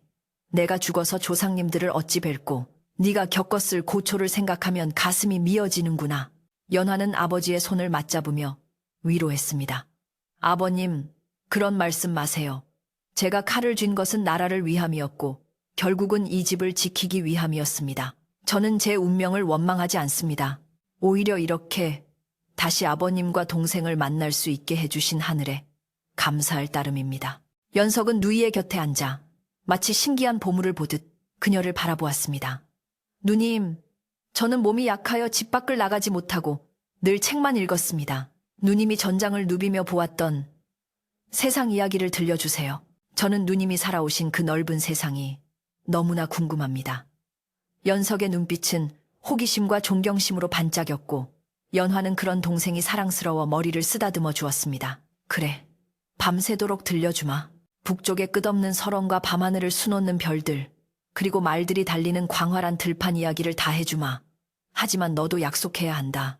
이제부터는 나를 따라 몸을 단련하고 세상 밖으로 나갈 준비를 하겠다고.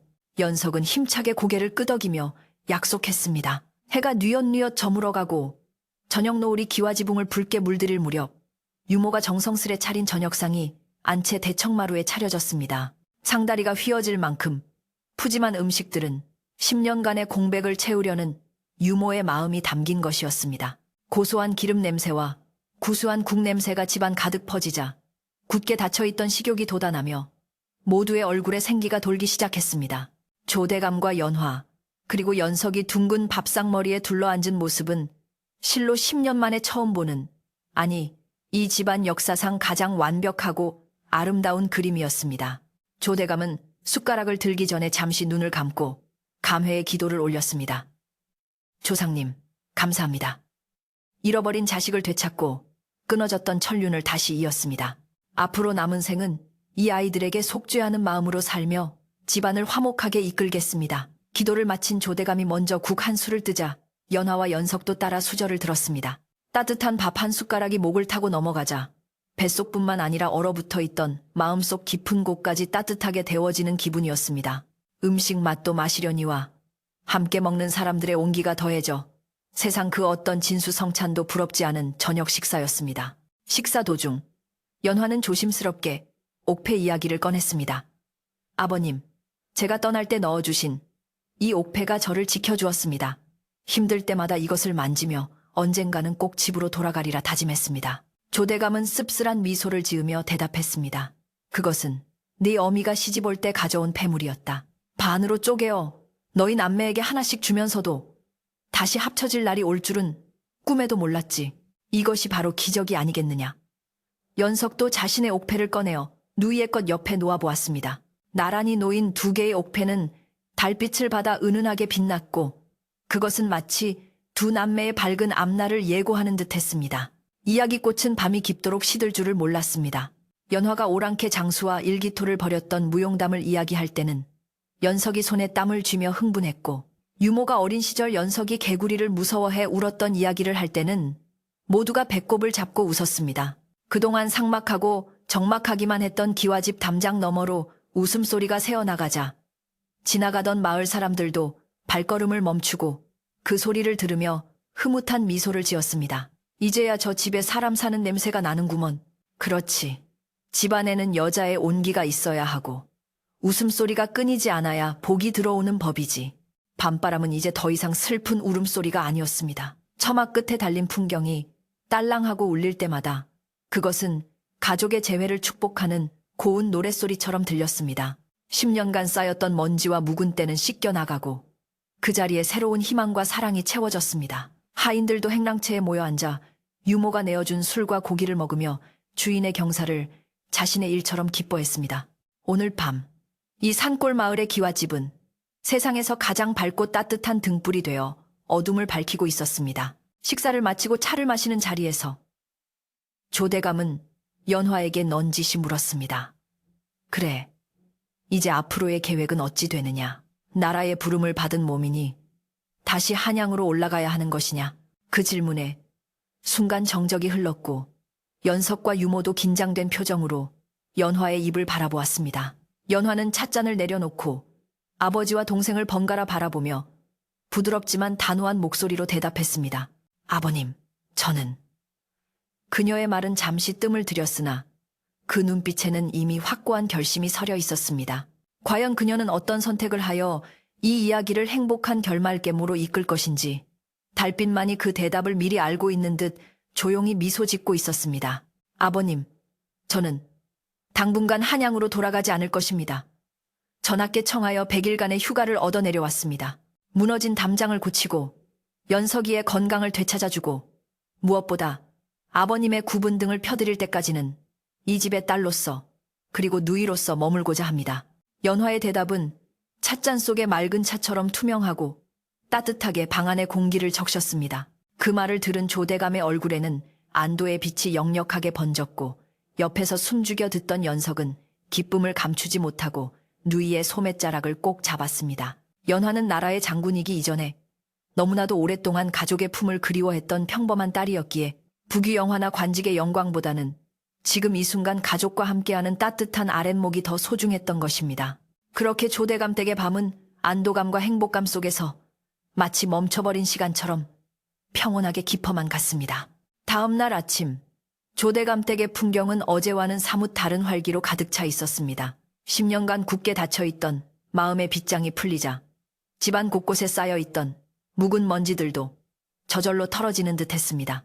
하인들은 누가 시키지 않아도 새벽같이 일어나 마당을 쓸고 닦았으며 그들의 빗자루질 소리에는 신명난 리듬이 실려 있었습니다. 특히 늙은 하인 최 씨는 굽었던 허리가 펴진 듯 가벼운 발걸음으로 곳간을 정리하며 당숙이 어지럽혀 놓았던 세간살이들을 제자리에 돌려놓느라 분주했습니다. 부엌에서는 유모가 아침부터 구수한 숭늉 냄새를 피우며 행여나 아기씨, 아니 장군님이 시장하실까봐 정성스레 아침상을 준비하고 있었는데 그녀의 입가에서는 10년 만에 처음으로 흥얼거리는 콧노래가 흘러나왔습니다. 연화는 동이 트자마자 일어나 간편한 무복으로 갈아입고 마당으로 나갔습니다. 그녀는 맑은 새벽 공기를 마시며 검을 휘두르며 아침 수련을 시작했는데 그 모습이 마치 춤을 추는 학처럼 우아하면서도 절도가 있어 보는 이들의 감탄을 자아냈습니다. 연석은 팻마루에 앉아 누이의 수련 모습을 넋을 잃고 바라보았습니다. 책 속에서 글로만 배우던 호연지기가 바로 눈앞에서 펼쳐지는 광경에 그의 가슴 속에서도 뜨거운 무언가가 솟구치는 것을 느꼈습니다. 수련을 마친 연화는 땀을 닦으며 연석에게 다가와 싱긋 웃으며 말했습니다. 연석아, 내일부터는 너도 나와 함께 마당을 뛰자꾸나. 몸이 튼튼해야 마음도 굳세어지는 법이다. 내가 너를 천하장사로 만들어줄 터이니 각오 단단히 하거라. 연석은 걱정보다는 설렘이 가득한 얼굴로 힘차게 고개를 끄덕였습니다. 아침 식사를 마친 후 조대감은 연화를 데리고 집안의 가장 신성한 장소인 사당으로 향했습니다. 오늘은 돌아온 딸이 조상님들께 정식으로 인사를 올리는, 즉 고유제를 지내는 날이었습니다. 본래 여인이 사당에 들어와 제를 올리는 것은 법도에 어긋나는 일이라 하여 금기시되었으나 조대감은 가문의 위기를 구하고 나라에 큰 공을 세운 연화에게 예외를 두기로 결심했던 것입니다. 사당 문이 열리고 향냄새가 은은하게 퍼져나오자 조대감은 떨리는 목소리로 축문을 읽어 내려갔습니다. 효자 조아무개, 조상님 영전에 고하나이다. 10년 전 부덕하여 잃어버렸던 혈육을 되찾았으니 비록 여식이나 그 기계와 공이 사내 대장부 못지않아 가문을 빛내고 돌아왔습니다. 부디 이 아이를 굽어 살피시어 앞날의 광명이 비치게 하소서. 연화는 붉은 관복을 갖춰 입고 사당 한가운데서 정중하게 사배를 올렸습니다. 그녀의 절은 절도 있고 엄숙하여 마치 조상님들이 살아서 그녀를 내려다보고 흐뭇해하는 듯한 착각을 불러일으킬 정도였습니다. 향 연기가 바람도 없는데 곧게 피어올라 천장으로 흩어지는 것을 본 조대감은 이것이 조상님들께서 연화를 가문의 일원으로 그리고 자랑스러운 후손으로 기꺼이 받아들이셨다는 징조라 믿으며 눈물을 훔쳤습니다. 이로써 연화는 단순히 돌아온 딸이 아니라 조씨 가문을 다시 일으켜 세울 기둥으로서 그 정통성을 인정받게 되었습니다. 사당을 나오는 부녀의 뒷모습, 위로 따스한 가을 햇살이 축복처럼 쏟아져 내렸습니다. 며칠 후 미루어 두었던 마을 잔치가 성대하게 열렸습니다. 조대감은 곳간을 활짝 열어 쌀과 고기를 아낌없이 내어놓았고 마을 사람들은 저마다 술과 떡을 들고 찾아와 기와집 마당을 가득 메웠습니다.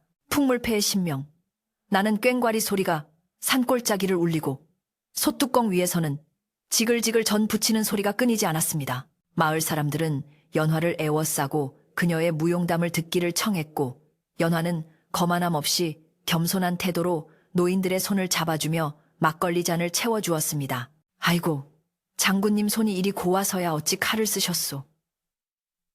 나라를 구한 장군님이 우리 마을 출신이라니 이제 우리 마을은 호랑이도 피해가겠구먼. 사람들의 덕담과 웃음소리가 어우러져 잔치 분위기는 무르익어 갔습니다. 잔치 한켠에서는 연석이 또래 청년들과 어울려 웃고 떠들고 있었는데 그 모습이 예전에 병약하고 소심하던 도련님과는 딴판이었습니다. 며칠간 누이와 함께 땀 흘리며 운동하고 밥을 많이 먹은 덕분에 그의 창백했던 볼에는 혈색이 돌았고 목소리에도 힘이 실려 있었습니다. 마을 처녀들은 늠름해진 연석과 듬직한 연화 남매를 훔쳐보며 얼굴을 붉혔고 어른들은 조대감에게 다가와 자식 농사 참 잘 지으셨소. 10년 묵은 체증이 다 내려가시겠소. 라며 부러움을 감추지 않았습니다. 조대감은 그저 허허 웃으며 술잔을 기울였는데 그 술맛은 평생 마셔본 그 어떤 술보다 달고 향기로웠습니다. 시간은 흘러 어느덧 가을이 가고 겨울이 찾아왔습니다. 연화가 약속했던 100일의 휴가가 끝나갈 무렵 조대감의 집은 몰라보게 변해 있었습니다. 무너졌던 담장은 튼튼하게 다시 쌓아 올렸고 잡초가 무성하던 마당은 깔끔하게 정돈되어 정갈한 텃밭으로 변했습니다. 무엇보다 가장 큰 변화는 사람들의 마음이었습니다. 조대감은 다시 서당을 열어 마을 아이들을 가르치기 시작하며 예전의 활기를 되찾았고 연석은 이제 혼자서도 말을 타고 산길을 달릴 수 있을 만큼 건강해졌습니다. 유모는 연화가 한양으로 가져갈 겨울옷을 짓느라 밤늦도록 바느질을 하면서도 그 얼굴에는 섭섭함보다는 대견함과 뿌듯함이 가득했습니다. 떠나기 전날 밤 온 가족이 다시 앉채 마루에 둘러앉았습니다. 밖에는 한방눈이 소복소복 내려 세상이 하얗게 변해가고 있었지만 방 안은 화로의 온기로 훈훈했습니다. 조대감은 연화에게 직접 쓴 글씨 한 점을 선물로 건넸습니다. 그 종이에는 화평허빙이라는 두 글자가 힘찬 필체로 적혀 있었습니다. 연화야, 네가 칼로 나라를 구했으나 결국 그 끝은 평화여야 한다. 네가 어디에 있든 마음속에 평화를 품고 산다면 그곳이 바로 집이다. 아버지의 깊은 뜻을 새겨들은 연화는 그 글씨를 소중히 품에 안으며 눈시울을 붉혔습니다. 명심하겠습니다, 아버님. 이 글씨를 보며 언제나 집과 가족을 생각하겠습니다. 연석은 누이에게 자신이 직접 깎아 만든 작은 나무 피리를 건넸습니다. 솜씨는 서툴렀지만 동생의 정성이 가득 담긴 선물이었습니다. 누님, 전장에서 외롭거나 힘들 때 이 피리를 불어주세요. 제 마음이 바람을 타고 누님 곁으로 갈 것입니다. 연화는 피리를 받아들고 빙그레 웃으며 그 자리에서 짧은 곡조를 불어보았습니다. 피리 소리는 투박했지만 맑고 고운 울림이 있어 듣는 이들의 마음을 잔잔하게 어루만져 주었습니다. 고맙다, 연석아. 이 피리 소리가 들릴 때마다 너의 씩씩해진 모습을 떠올리마. 남매의 우애는 겨울밤의 추위도 녹일 만큼 뜨겁고 단단했습니다. 다음 날 아침, 연화가 떠나는 길에는 온 마을 사람들이 배웅을 나왔습니다. 눈 쌓인 고갯마루까지 따라온 사람들은 장군의 안녕과 무운을 빌며 손을 흔들었습니다. 연화는 말 위에 올라 사람들에게 일일이 눈을 맞추며 작별 인사를 고했습니다. 모두들 강령하십시오. 나라에 병고가 생기거나 마을에 어려운 일이 생기면 언제든 다시 달려오겠습니다. 그녀의 씩씩한 목소리는 메아리가 되어 산골짜기에 울려 퍼졌습니다. 조대감과 연석은 멀어지는 연화의 뒷모습이 점이 되어 사라질 때까지 자리를 뜨지 못했지만 그들의 표정은 슬픔이 아니라 희망으로 가득 차 있었습니다. 이제는 헤어짐이 영원한 이별이 아님을, 그리고 언제든 다시 만날 수 있는 가족임을 알기 때문이었습니다. 연화가 떠난 뒤에도 조대감 댁의 행복은 계속되었습니다. 당숙이 물러간 자리는 깨끗해졌고 정직하고 성실한 청지기를 새로 들여 집안 살림은 날로 번창했습니다. 연석은 과거 공부에 매진하여 훗날 훌륭한 문관이 되었고 누이와 함께 문무를 겸비한 남매로 칭송받으며 가문을 더욱 빛냈습니다. 유모는 오래오래 건강하게 살며 연화가 가끔 보내오는 편지를 읽어주는 낙으로 노년을 보냈습니다. 사람들은 이 집을 가리켜 쌍둥이 장군댁이라 부르며 버려진 딸이 복덩이가 되어 돌아온 전설 같은 이야기를 대대로 전했습니다. 어느 훗날 다시 봄이 찾아오고 매화가 흐드러지게 핀 날, 조대감은 마루에 앉아 따뜻한 봄볕을 쬐며 낮잠에 들었습니다. 꿈속에서 그는 어린 연화와 연석이 손을 잡고 꽃밭을 뛰어노는 모습을 보았습니다. 아이들의 웃음소리가 꽃잎처럼 흩날리는 그 평화로운 풍경 속에서 조대감은 입가에 편안한 미소를 머금었습니다. 10년의 아픔과 기다림 끝에 찾아온 진정한 평화가 그곳에 있었습니다. 바람이 불 때마다 처마 끝 풍경 소리가 딸랑딸랑하고 울리며 마치 멀리 있는 연화가 보내는 안부 인사처럼 들려왔습니다. 옛적의 산과 들이 고요하던 때에 시작된 이 이야기는 이제 사람들의 입에서 입으로 전해지며 따뜻한 불씨가 되어 오늘날까지 남게 되었습니다. 어리석은 편견으로 잃을 뻔했던 소중한 인연을 사랑과 용기로 다시 찾은 이들의 이야기는 우리에게 가족의 소중함을 일깨워줍니다. 깊은 밤, 혹시라도 창밖에서 바람소리가 들리거든 그것이 연화 장군이 말을 타고 달리는 소리인지 아니면 가족을 그리워하며 부는 피리 소리인지 귀 기울여 보십시오. 이제 밤이 깊었습니다. 하늘에는 별들이 총총히 뜨고 온 세상은 고요한 잠속에 빠져들었습니다. 조대감댁의 기와지붕 위로 둥근 달이 떠올라 잠든 가족들의 꿈자리를 환하게 비춰주고 있네요. 여러분도 오늘 하루 수고 많으셨습니다. 부디 마음속에 무거운 짐은 모두 내려놓으시고 연화와 연석이 만난 기적처럼 내일 아침에는 더욱 따뜻하고 희망찬 햇살을 맞이하시길 바랍니다. 그럼 편안히 주무세요. 안녕히. 이야기는 여기서 끝나는 듯 했으나 사람의 인연과 삶이란 멈추지 않고 흐르는 강물과 같아서 그 뒤로도 소소하고 따뜻한 이야기들이 조대감의 기와집 마당에 켜켜이 쌓여갔습니다. 오늘은 그 후로 몇 번의 봄과 겨울이 지나고 연석 도련님이 어엿한 어른이 되어 집안의 또 다른 경사를 맞이하게 된 이야기를 들려드릴까 합니다. 오부에서 맺어진 평화가 어떻게 뿌리를 내리고 거목으로 자라났는지 그 뒷이야기를 원하시는 여러분을 위해 제6부 번외편을 준비했습니다. 계절의 수레바퀴는 멈추지 않고 굴러 어느덧 산골 마을에도 다시금 매화가 지고 벚꽃이 흩날리는 따스한 봄날이 찾아왔습니다. 연화가 떠난 후 조대감의 집은 예전의 적막함 대신 글 읽는 소리와 다듬이질 소리가 어우러지는 활기찬 양반가의 모습을 되찾았는데 그 중심에는 이제 제법 의젓한 선비의 태가 나는 연석이 있었습니다. 그는 누이와의 약속을 지키기 위해 낮에는 밭에 나가 흙을 만지며 몸을 단련하고 밤에는 사랑채에 불을 밝히고 학문에 정진하여 인근 고을에까지 그 명성이 자자한 청년으로 성장해 있었습니다.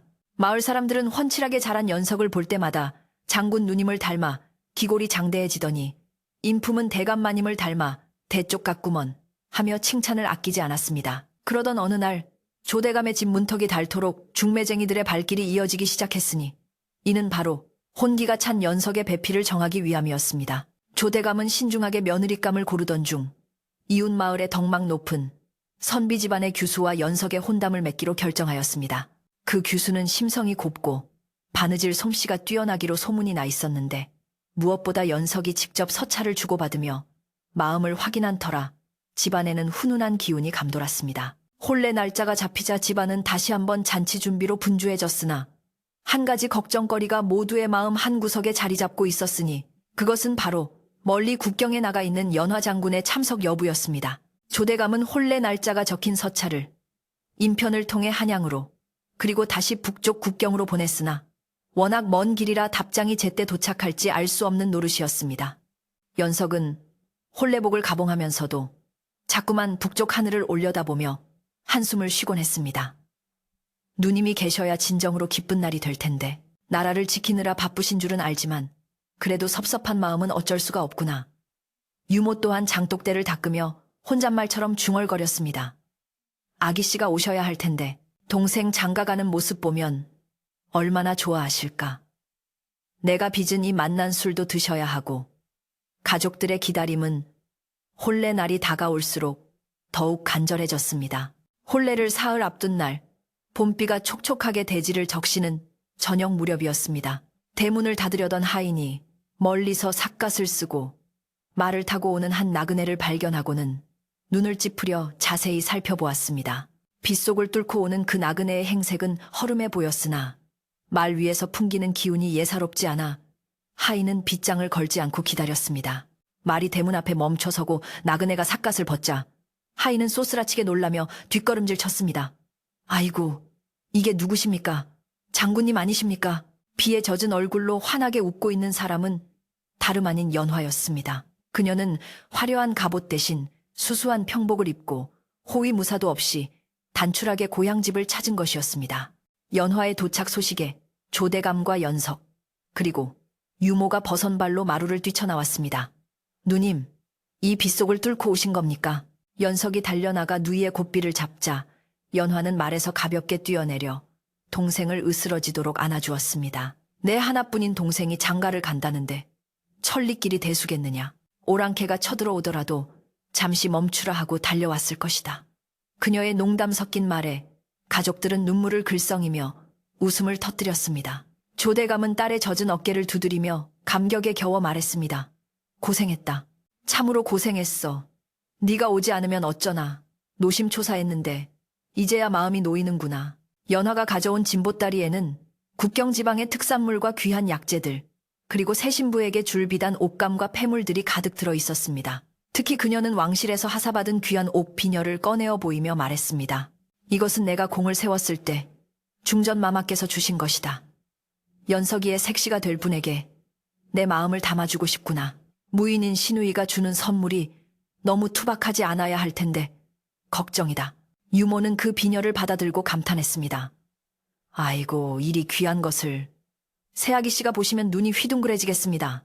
시누이 사랑이 이리 깊으니 우리 도련님 내외는 100년해로 하고도 남겠습니다. 그날 밤 사랑채에서는 오랜만에 남매의 정다운 대화가 밤새도록 이어졌습니다. 연석은 그동안 자신이 공부한 책의 내용과 마을에서 겪은 일들을 조잘조잘 이야기했고 연화는 국경의 웅장한 풍경과 병사들의 애환을 들려주었습니다. 연석이 물었습니다. 누님, 전장에서 칼을 들고 적과 마주할 때 두렵지는 않으십니까? 저는 아직도 닭 한 마리 잡는 것도 손이 떨리는데 누님은 어찌 그리 용맹하실 수 있는지요? 연화는 잠시 찻잔을 만지작거리며 생각에 잠기더니 진지한 눈빛으로 동생을 바라보며 대답했습니다. 두렵지 않다면 거짓말일 것이다. 허나 내 뒤에 너와 아버지 그리고 선량한 백성들이 있다는 생각을 하면 그 두려움이 용기로 바뀐단다. 지켜야 할 것이 있는 사람은 강해지는 법이지. 연화의 말은 곧 가정을 이루게 될 연석에게 큰 울림을 주었습니다. 지켜야 할 것이 있는 사람은 강해진다. 연석은 그 말을 마음속 깊이 새기며 다짐했습니다. 저도 이제 한 집안의 가장이 되니 누님처럼 강해지겠습니다. 비록 칼은 들지 않으나 붓과 지혜로 가문을 지키고 아내를 보살피겠습니다. 연화는 기특하다는 듯 동생의 손을 잡으며 격려했습니다. 그래, 너는 너만의 방식으로 이 집을 지키면 된다. 나는 밖에서 외적을 막을 테니 너는 안에서 가문을 평안하게 하거라. 그것이 우리 쌍둥이 남매가 세상에 태어난 이유일 것이다. 드디어 혼례날 아침이 밝았습니다. 구름 한 점 없는 파란 하늘에 햇살이 눈부시게 쏟아지고 마당에는 오색천이 휘날리며 잔치 분위기를 돋우었습니다. 신랑 복장을 한 연석은 사모관대를 쓰고 늠름하게 마당에 섰는데 그 모습이 어찌나 훤칠한지 하객들의 칭찬이 자자했습니다. 연화는 여자의 고운 한복을 입고 혼주석 옆에 서서 하객들을 맞이했는데 그녀의 기품 있는 자태는 신부만큼이나 사람들의 시선을 사로잡았습니다. 당숙 사건 이후 서먹했던 친척들도 모두 찾아와 진심으로 축하를 건넸고 마을 전체가 떠들썩한 축제의 장이 되었습니다. 혼례식이 시작되고 연지 곤지를 찍은 신부가 가마에서 내려 조심스럽게 마당으로 들어섰습니다. 신랑과 신부가 마주보고 절을 올리는 교배례가 진행될 때 조대감은 흐뭇한 미소를 지으며 눈가를 훔쳤습니다. 10년 전만 해도 상상조차 할 수 없었던 평화롭고 행복한 광경이 눈앞에 펼쳐지고 있었기 때문입니다. 연화는 두 사람의 절하는 모습을 지켜보며 속으로 빌었습니다. 부디 두 사람이 서로를 아끼고 존중하며 비바람이 몰아쳐도 흔들리지 않는 깊은 뿌리를 내리게 하소서. 그녀의 기도는 바람을 타고 하늘로 올라가 두 사람의 앞길을 축복하는 꽃비가 되어 내리는 듯 했습니다. 식이 끝나고 피로연이 벌어지자 연화는 신랑 신부를 불러 앉혀놓고 술 한 잔을 따라주었습니다. 새 식구를 맞이하게 되어 정말 기쁘다. 우리 연석이가 몸은 약했으나 심지는 누구보다 굳은 아이니 부인께서 잘 보필해 주시고 많이 의지해 주시게. 신부는 수줍게 고개를 숙이며 대답했습니다. 예, 형님. 말씀 깊이 새겨듣고 서방님을 잘 모시겠습니다. 연석은 누이와 아내 사이에서 행복한 웃음을 감추지 못했고 그 모습을 보는 마을 사람들도 덩달아 즐거워하며 술잔을 기울였습니다. 오늘은 조대감 댁에 경사 났네. 경사 났어. 흥겨운 노랫가락이 담장을 넘어 온 산골짜기로 퍼져나갔습니다. 잔치가 파하고 밤이 깊어지자 북적이던 손님들도 모두 돌아가고 집안에는 다시 고요가 찾아왔습니다. 첫날 밤을 맞이한 신방의 불은 은은하게 빛나고 있었고 조대감과 연화는 대청마루에 나란히 앉아 밤하늘의 달을 올려다보았습니다. 조대감이 말했습니다. 이제 여한이 없구나. 연석이도 제 짝을 찾았으니 내 할 도리는 다한 것 같다. 너에게도 좋은 짝이 나타나야 할 텐데. 아버지의 걱정에 연화는 피식 웃으며 고개를 저었습니다. 아버님, 저는 이미 나라와 결혼하였으니 당분간은 혼인 생각이 없습니다.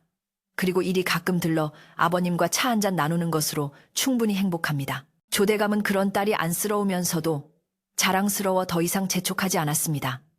그래, 내 뜻이 정. 그렇다면 어쩔 수 없지.